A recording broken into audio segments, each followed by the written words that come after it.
In terms of are we predetermined to hell?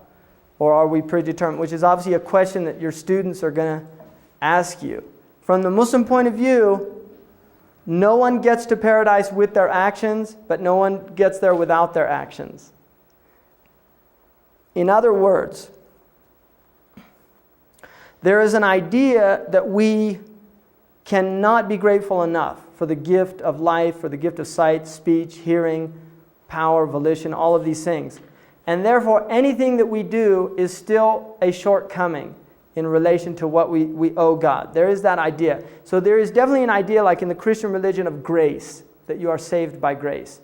The Christians would see it as through the blood of Christ. The Muslims would see it as through the grace of God, right? By the rahmah, the mercy of God.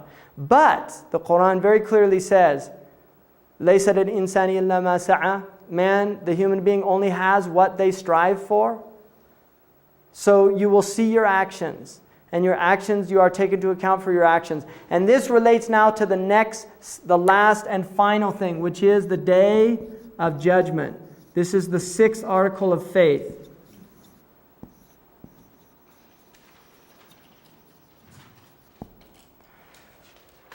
Human beings are fully accountable for their actions. According to the Islamic tradition, there is a day in which all of the souls are resurrected. Now also, just to relate this in terms of where the accountability comes in. According to the Quranic view, human beings were brought into the presence of God, and God said, Alastu bi rabbikum, am I not your Lord? And all of the souls answered in affirmation.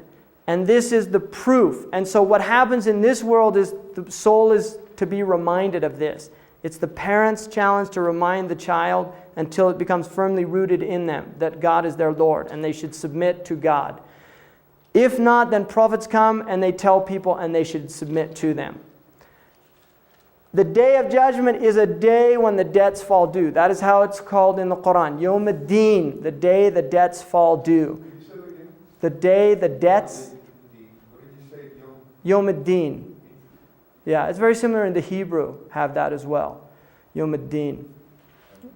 The day the debts fall due. So there is an idea that we are going to be taken into account. Now the Prophet Muhammad said, Hasibu qabla an tuhasabu, take yourself to account before you are taken to account. So there is an idea that the human being can take themselves to account in this world. And is encouraged as a spiritual practice before you go to sleep to go through your day and to ask forgiveness for the wrongs you did and ask for acceptance for the rights you did. That is a highly encouraged spiritual practice within the Islamic tradition.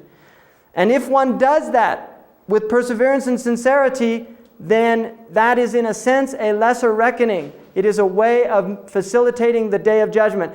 Now there's an idea, I'll just go through the afterlife experience in the Islamic tradition, what happens here.